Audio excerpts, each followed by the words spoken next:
ఆరోగ్యాభిలాషులైన ప్రేక్షక మిత్రులకు నమస్కారం. నా పేరు డాక్టర్ చిరుమామిళ్ళ మురళి మనోహర్. ప్రపంచవ్యాప్తంగా ఉన్న మిమ్మల్ని అందరినీ ఇలాగా ఈ ఛానల్ ద్వారా కలుసుకున్నందుకు చాలా ఆనందంగా ఉంది. ఫుడ్ ఫార్మసీ అనే ఈ చక్కని కార్యక్రమాల పరంపరలో మనం మన ఇంట్లో వాడుకునేటటువంటి ఔషధ అలాగే ఆహార పదార్థాల్లో దాగున్న ఔషధ రహస్యాలను తెలుసుకోబోతున్నాం. ఈ కార్యక్రమంలో మనం తెలుసుకోబోయేది ఒక ముఖ్యమైనటువంటి ఔషధి గురించి. ఇదే ఉసిరి. ఉసిరి గురించి చెప్పాల్సి వస్తే దీన్ని ఆయుర్వేదంలో ధాత్రి అంటారు. ధాత్రి అంటే తల్లి, అంటే తల్లిలాగా మనకి మేలు చేసేది అని. మార్కెట్లో మామూలుగా అన్ని రోజులలో కూడా ఉసిరి దొరకదు, ఫ్రెష్గా కొన్ని రోజుల్లో మాత్రమే దొరుకుతుంది. కానీ ఉసిరిని అన్ని రోజుల్లో వాడుకోవాలంటే ఏం చేయాలి అంటే, ఉసిరి దొరికే రోజుల్లో ఈ ఉసిరికాయలు తెచ్చుకొని వీటిని సేకరించుకొని ఎండబెట్టుకొని ఉంచుకోవాలి. అప్పుడు రోజువారీగా మనం దీన్ని ఔషధం కింద వాడుకోవచ్చు. అనేక రకాల ఆరోగ్య సమస్యలను చక్కదిద్దుకోవచ్చు. ఎలాగో తెలుసుకుందాం. మీకు కడుపు ఉబ్బరింపు ఇబ్బంది పెడుతూ ఉన్నా, ఆకలి తగ్గి మీకు అనీజీగా ఉంటూ ఉన్నా, లేకపోతే కొంతమందికి దుర్వాసనతో కూడిన తేన్పులు వస్తూ ఉంటాయి పైకి, అంటే అది ఒక రకమైన పులుపు వాసన వస్తూ ఉంటుంది. ఇలాంటి తేన్పులు ఇబ్బంది పెడుతూ ఉన్నా, కడుపులో మెలిదిప్పుతున్నట్టుగా అనీజీగా ఉంటూ ఉన్నా, వాంతులు అవుతూ ఉన్నా, ఇలాంటి అన్ని రకాల ఈ జీర్ణక్రియా సంబంధ సమస్యలన్నింటిలోనూ కూడా ఉసిరిని వాడుకోవచ్చు. ఎలా వాడుకోవాలంటే, ఉసిరి, వేయించిన జీలకర్ర, ఎండు గులాబీ పువ్వులు, నల్ల ఉప్పు, వీటిని విడివిడిగా పొడి చేసుకోండి. అన్నిటినీ విడివిడిగా పొడి చేసుకున్న తర్వాత అన్నిటినీ ఈక్వల్ ప్రపోర్షన్స్లో కలపండి. మీకు ఒక అద్భుతమైనటువంటి జీర్ణశక్తిని పెంచేటువంటి చూర్ణం సిద్ధం అవుతుంది.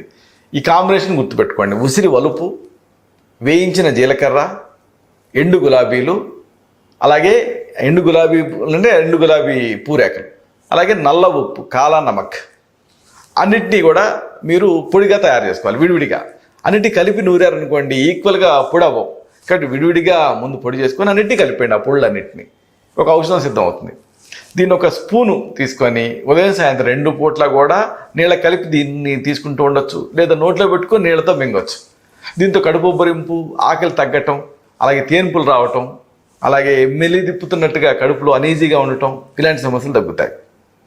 ఇక చాలామంది మహిళల్లో ఈ వీక్నెస్కి తెల్లబట్ట అవుతూ ఉంటుంది, వైట్ డిశ్చార్జ్. అలాగే మూత్ర విసర్జన సమయంలో చాలామందికి చురుకు, మంట ఇబ్బంది పెడుతూ ఉంటాయి. దీన్ని అనుసరిస్తూ చర్మ వ్యాధులు ఇబ్బంది పెడుతూ ఉంటాయి. ఇలాంటి అన్ని సందర్భాల్లో కూడా ఈ ఉసిరి అనేది అమేజింగ్గా పనిచేస్తుంది. ఉసిరి అలాగే పసుపు సమపాలలో తీసుకోండి. మేహేషు ధాత్రి నిశే అంటుంది ఆయుర్వేదం. అంటే మేహవ్యాధులు ఇవి. ఇలాంటి మేహవ్యాధుల్లో ధాత్రి అంటే ఈ ఉసిరి, నిశ అంటే పసుపు, రెండింటి కాంబినేషన్ అద్భుతంగా పనిచేస్తుంది. ఈ రెండింటినీ విడివిడిగా పొడి చేసుకొని కలిపేసేసి ఆ చూర్ణాన్ని ఒక స్పూన్ చొప్పున ఉదయం సాయంత్రం, అవసరం ఉంటే మధ్యాహ్నం కూడా 3 సార్లు పంచదార కానీ లేదా తేనెతో కలిపి కానీ తీసుకుంటూ ఉండండి. దీంతో వైట్ డిశ్చార్జ్ సమస్య తగ్గుతుంది, తెల్లబట్ట సమస్య తగ్గుతుంది. అలాగే మూత్ర విసర్జన సమయంలో వచ్చేటటువంటి నొప్పి, మంట, చురుకు, వేడి ఇలాంటివి తగ్గుతాయి. దీంతో బ్లడ్ ప్యూరిఫై అవుతుంది, చర్మ వ్యాధులు తగ్గుతాయి. ఇక అసలైన సమస్య మధుమేహం. ప్రపంచవ్యాప్తంగా చూస్తే మన భారతదేశంలో ఈ మధుమేహం కేసులు పెరిగిపోతున్నాయి. మన భారతదేశంలో కూడా, మన దక్షిణ భారతంలో ఎక్కువ పెరుగుతున్నాయి. ఎందుకు అంటే మన ఆచార వ్యవహారాలు, మన అలవాట్లు, మన ఆహారం, ఇవన్నీ కూడా. ఇలాంటి సందర్భాల్లో మనం రక్షించేది ఏమిటి అంటే ఉసిరి. ఈ ఉసిరి పొడిని నీళ్ళకి కలిపి తీసుకుంటూ ఉండాలి. శరీరంలో సహజ సిద్ధంగా దీంతో ఇన్సులిన్ అనేది స్టిమ్యులేట్ అయిపోయి ఉత్పత్తి అవుతుంది. దీంతో డయాబెటీస్ అదుపులో ఉండడానికి సహాయపడుతుంది. దీంతో ఇమ్యూనిటీ పెరిగి చీటికి మాటికి ఇబ్బందులు రాకుండా ఉంటాయి. ఇక మూత్రంలో మంట ఉన్నా, లేకపోతే ఎక్కువగా దప్పిక వేస్తూ ఉన్నా, ఇలాంటి అన్ని సందర్భాల్లోనూ కూడా ఈ ఉసిరిని మీరు వాడుకోవచ్చు. ఒక గ్లాసు నీళ్ళకి ఒక 5-6 గ్రాములు ఉసిరిని, అలాగే 1 టీ స్పూన్ ధనియాలని, అలాగే 1 టీ స్పూన్ మంచి గంధం పొడిని కలపండి. సింపుల్గా ఒక గ్లాస్ నీళ్ళు తీసుకొని 1 టీ స్పూన్ ఏమో ఉసిరి పొడిని, 1 టీ స్పూన్ ధనియాల పొడిని, 1 టీ స్పూన్ మంచి గంధం పొడిని కలపండి. దీన్ని అలా కలిపి అలాగే ఉంచేసేసి మరుసటి రోజు ఉదయం వడపోసుకొని కాస్త పంచదార కలుపుకొని తాగేయండి. ఇలా తీసుకుంటూ ఉంటే మూత్రంలో మంట, అలాగే ఎక్కువగా దప్పిక వేయటం, ఇలాంటి సమస్యలు తగ్గుతాయి. ఇదంతా ఒక ఎత్తు అయితే చాలామందికి ఈ రోజులలో కళ్ళ మంటలు ఇబ్బంది పెడుతూ ఉన్నాయి. పొల్యూషన్ వల్ల కానీ, కంప్యూటర్ విజన్ సిండ్రోమ్, కంప్యూటర్లు ఎక్కువ చూడటం వల్ల కానీ, ఏదేమైనా కళ్ళ మంటలు ఇబ్బంది పెడుతూ ఉంటాయి. ఇలాంటప్పుడు ఆ కళ్ళ మంటల్ని సహజంగా తగ్గించుకోవడానికి ఉసిరి మీకు ఉపయోగపడుతుంది. ఉసిరి పొడిని తీసుకొని నీళ్ళకి కలిపేసేసి పేస్ట్లా చేయండి. దీన్ని తలకి పట్టించుకొని ఆ తర్వాత చన్నీళ్ళతోటి స్నానం చేయండి. మీకు ఆశ్చర్యకరమైన ఫలితం కనిపిస్తుంది. కళ్ళ మంటలు అలాగా ఒక ఇంద్రజాలం జరిగినట్టుగా చేతులతో తీసి అవతల పడేసినట్టుగా తగ్గిపోతాయి. ఇక మరికొంతమందికి ఇన్వాలంటరీగా మూత్రం పడిపోతూ ఉంటుంది. యూరినరీ ఇన్కాంటినెన్స్, అసంకల్పితంగా మూత్ర విసర్జన జరుగుతూ ఉంటుంది. ఇలాంటి సందర్భాలలో ఒక అమోఘమైనటువంటి ఔషధం ఉంది. ఉసిరి, నల్ల జీలకర్ర, ఈ 2 పొడుల్ని సమంగా కలపండి. అంటే ఉసిరి పెచ్చుని పొడి చేసుకోండి, నల్ల జీలకర్రని కలోంజి అంటారు, దీన్ని విడిగా పొడి చేసుకోండి, రెండింటిని కలిపేయండి.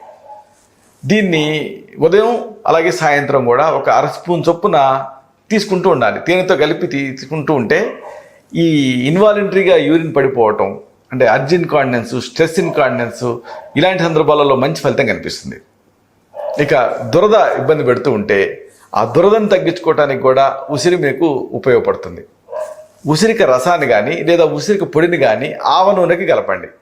ఉసిరి పొడిని ఎంత తీసుకుంటారో ఆవ నూనె అంత తీసుకొని పేస్ట్లా చేయండి. లేదు ఉసిరి తాజాగా దొరుకుతుంటే దాని నుంచి రసం తీసి ఆ ఉసిరి రసాన్ని దీన్ని కూడా ఆవ నూనెకి కలపచ్చు. పేస్ట్ లాగా చేసి దాన్ని చర్మవ్యాధి మీద పూసుకుంటూ ఉంటే ఆ దురద కానీ, ఆ మంట కానీ, అసౌకర్యం కానీ ఇలాంటివి తగ్గుతాయి.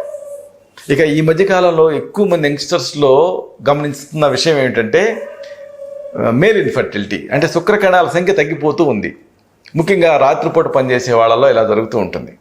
ఇలాంటప్పుడు రోజు కూడా ఒక 1/2 స్పూను ఉసిరి పొడిని గోరువెచ్చని నీళ్ళకి కలిపేసేసి లోపలికి తీసుకుంటూ ఉండాలి. దీంతో శుక్రకణాల సంఖ్య పెరుగుతుంది, సంతాన అవకాశాలు పెరుగుతాయి. ఇక అసలైన సమస్య నరాల బలహీనత. ఎంతోమంది దీంతో బాధపడుతున్నారు. అలాగే శుక్రదోషాలు కూడా ఇబ్బంది పెడుతూ ఉన్నాయి. ఇలాంటి సందర్భాలలో ఒక సురక్షితమైనటువంటి ఔషధం ఉసిరితో ఉంది. ఉసిరి, సొంటి కొమ్ములు, తిప్పసత్తు సమంగా వీటిని కలపండి. అంటే ఉసిరిని పొడి చేయండి, ఈ ఉసిరి ఒరుగుని, అలాగే సొంటి కొమ్ముల్ని కాస్త వేడి చేసి పొడి చేయండి. తిప్పసత్తు మీకు పొడిలాగానే దొరుకుతుంది, గుడూచి సత్వం అంటాం దీన్ని. ఈ 3 పొడుల్ని కలిపేయండి. సమంగా కలిపేసేసి దీన్ని ఒక 1/2 టీ స్పూన్ నుంచి 1 స్పూన్ వరకు కూడా ఉదయం సాయంత్రం దీన్ని తేనెతో కలిపి తీసుకోవచ్చు, లేదా పాలకి కలిపి పాలు తాగొచ్చు. దీంతో ఆ సెమన్ ఇంప్రూవ్ అవుతుంది. అంటే శుక్రకణాలు పెరుగుతాయి, సంతాన అవకాశాలు పెరుగుతాయి, కీళ్ళు, కండాల నొప్పులు ఇలాంటివి కూడా తగ్గుతాయి. ఇక కొంతమందికి రక్తపోటు, హై బ్లడ్ ప్రెషర్ కానీ, తల దిమ్ముగా ఉండటం, తల తిరగటం ఇలాంటి ఇబ్బంది పెడుతూ ఉంటాయి. ఇలాంటి సందర్భాల్లో కూడా మీకు ఉసిరి ఉపయోగపడుతుంది. 1 గ్లాసు నీళ్ళకి 1 స్పూను ధనియాల పొడిని, అలాగే 1 స్పూను ఉసిరి పొడిని వేయండి. అలా ఉంచేయండి రాత్రంతా. మరుసటి రోజు ఉదయం ఈ నీళ్ళను వడగట్టేసేసి కాస్త పటిక బెల్లం పొడి కలుపుకొని తాగుతూ ఉండండి. దీంతో ఈ రక్తపోటు కంట్రోల్లోకి వస్తుంది. రక్తపోటు ఉన్నప్పుడు హై బ్లడ్ ప్రెషర్ని తగ్గించే ఒక సురక్షితమైనటువంటి మంచి ఔషధం ఇది. 1 గ్లాసు నీళ్ళకి 1 స్పూను ధనియాల పొడిని, 1 స్పూను ఉసిరి పొడిని కలిపేసేసి రాత్రంతా ఉంచి మర్నాడు వడపోసుకొని ఆ వడపోసుకున్న నీళ్ళకి కాస్త పటిక బెల్లం పొడిని కలిపి తాగుతూ ఉండాలి. ఈ హై బ్లడ్ ప్రెషర్ తగ్గి తల తిరగటం, లేకపోతే తల దిమ్ముగా అనిపించటం, పైచ వికారాలు తగ్గుతాయి. ఇక కీళ్ళ నొప్పులు, మలబద్ధకం, మూల వ్యాధులు, అలాగే జుట్టు తెల్లబట్టడం, జుట్టు ఊడిపోవటం ఇలాంటి వాటన్నిటికీ కూడా ఈ ఉసిరి ఉపయోగపడుతుంది. బెల్లం, దీనికి 2 ఉసిరి పొడి కలపండి. బెల్లం ఎంత తీసుకున్నారో దానికి 2 ఉసిరి పొడి కలిపేసేసి దాన్ని ఒక 1/2 టీ స్పూన్ నుంచి స్పూన్ మోతాదుగా తీసుకుంటూ ఉండాలి. జాయింట్ పెయిన్స్లో ఉపయోగపడుతుంది, మలబద్ధకాన్ని తగ్గించేసి మోషన్ ఫ్రీ అయ్యేలా చేస్తుంది, పైల్స్లో ఉపయోగపడుతుంది. అలాగే చిన్న వయసులో జుట్టు తెల్లబడుతున్నప్పుడు దాన్ని ఆపటానికి ఇది ఉపయోగపడుతుంది. జుట్టు ఊడిపోవటం లాంటి సమస్యలు కూడా తగ్గిస్తుంది. అయితే ప్రధానంగా కేశాలు పలచబడుతున్నప్పుడు, చుండ్రు ఇబ్బంది పడుతున్నప్పుడు దీని ఉపయోగం అంతా ఇంత కాదు. నిమ్మరసం తీసుకొని దానికి ఉసిరి వలుపుని మర్దించండి. అంటే ఉసిరికాయ పెచ్చులు తీసుకొని దానికి కాస్త నిమ్మరసం కలిపేసేసి మెత్తగా పేస్ట్ లాగా నూరండి. దీన్ని శిరోజాలకి రాసుకొని ఆ తర్వాత సీకాయ, ఉసిరి, కుంకుడుకాయ ఇలాంటి చూర్ణాలతోటి తలస్నానం చేసేయండి. దీంతో వెంట్రుకలు ఆకర్షణీయంగా ఒత్తుగా నల్లగా పెరుగుతాయి. మెయిన్గా చుండ్రు కంట్రోల్లోకి వస్తుంది. ఇదంతా ఒక ఎత్తు అయితే ఉసిరి గురించి చెప్పాల్సి వస్తే ఈ వైట్ హెయిర్లో, గ్రే హెయిర్లో దీని ఉపయోగం అంతా ఎంత కాదు. జుట్టు నెరుస్తున్నప్పుడు ఉసిరిని వాడుకోవచ్చు. ఎలాగో తెలుసుకుందాం. అరకప్పు గోరింటాకు పొడి తీసుకోండి, అసలైన పొడి. గోరింటాకు ఈ మధ్య డూప్లికేట్స్ చాలా వస్తున్నాయి, కాబట్టి ఒరిజినల్గా అసలైనటువంటి గోరింటాకుల్ని మీరు మీ లోగిళ్ళలో పెంచుకొని ఎర్రటి ఈనెలు ఉండేటువంటి ఆకుల్ని సేకరించుకొని దాన్ని పొడి చేసుకోవాలి. అదైతే బెస్ట్. ఇలాగ ఒక అరకప్పు గోరింటాకు పొడిని తీసుకొని దానికి ఉసిరి అలాగే కాఫీ గింజల పొడి 2 ఒక్కొక్క స్పూన్ కలపండి. ఇప్పుడు దీనికి కాస్త కోడిగుడ్డు, సొన, నిమ్మరసం కూడా కలిపి పేస్ట్లా చేసి తలకు రాసుకోండి. ఒక అరగంట ఆగి గంట ఆగి కడిగేసుకోండి. దీంతో తల నెరవటం సమస్య తగ్గుతుంది. అయితే ఇదంతా ఒక ఎత్తు అయితే ఉసిరి రక్తహీనతలో అమోఘంగా పనిచేస్తుంది. ఎనీమియా ఈ మధ్యకాలంలో ఎవరిలో చూసినా ఈ సమస్య ఉంది. ఇలాంటప్పుడు ఒక 5 భాగాలు ఉసిరి పొడికి దీన్ని 5 భాగాలంటే 5 పార్ట్స్ తీసుకోండి. ఆయుర్వేద మందుల షాపులలో లోహ భస్మం దొరుకుతుంది, దాన్ని ఒక భాగం కలపండి. అంటే ఆ లోహ భస్మాన్ని ఒక 10 గ్రాములు తెచ్చుకున్నారనుకోండి, 5 భాగాలు ఉసిరి పొడి అంటే ఎంత అంటే 50 గ్రాములు. ఇలా రెండింటిని కలిపేసేసి నిల్వ చేసుకోండి. దీన్ని ఒక స్పూను తీసుకొని ఉదయం 1 స్పూన్, రాత్రికి 1 స్పూను కాస్త తేనె కలిపి చప్పరిచ్చి మింగేయండి. దీంతో ఆ రక్తహీనత సమస్య తగ్గుతుంది, అంటే బ్లడ్ ఇంప్రూవ్ అవుతుంది. కాళ్ళు చేతులు వాపులు కానీ, ఒంట్లో నీళ్లు చేరటం కానీ ఇలాంటి లక్షణాలు తగ్గుతాయి. దీన్ని కొన్ని ప్రాంతాల్లో తెల్ల కామర్లు, ఉబ్బు కామర్లు అంటూ ఉంటారు, అంటే ఎనీమియా సమస్య తగ్గుతుంది. ముఖ్యంగా మహిళల్లో ఇబ్బంది పెట్టేటువంటి అధిక ఋతుస్రావం, అలాగే రక్తహీనత, తర్వాత ఎనీమియా ఇలాంటి అన్ని సమస్యలు తగ్గి వాళ్ళు తిరిగి ఎనర్జెటిక్గా తయారవుతారు. చూసారా, ఇలాగా ఈ ఉసిరి అంటే ధాత్రి, దీన్ని ఈ తల్లిని ఉపయోగించుకొని మనం చక్కటి ఆరోగ్యాన్ని సాధించుకోవచ్చు. ఇలాంటి మరొక ఆసక్తికరమైన విషయాన్ని తిరిగి ఇదే కార్యక్రమాల పరంపరలో మనం కలుసుకున్నప్పుడు సవివరంగా, సైతికంగా, సమగ్రంగా తెలుసుకుందాం. శతం జీవ శరదో వర్ధమానః, శతం హేమంతాన్ శతం వసంతాన్. 100 శరత్తులు, 100 హేమంతాలు, 100 వసంతాలు వర్ధిల్లుతూ జీవించండి. శుభం.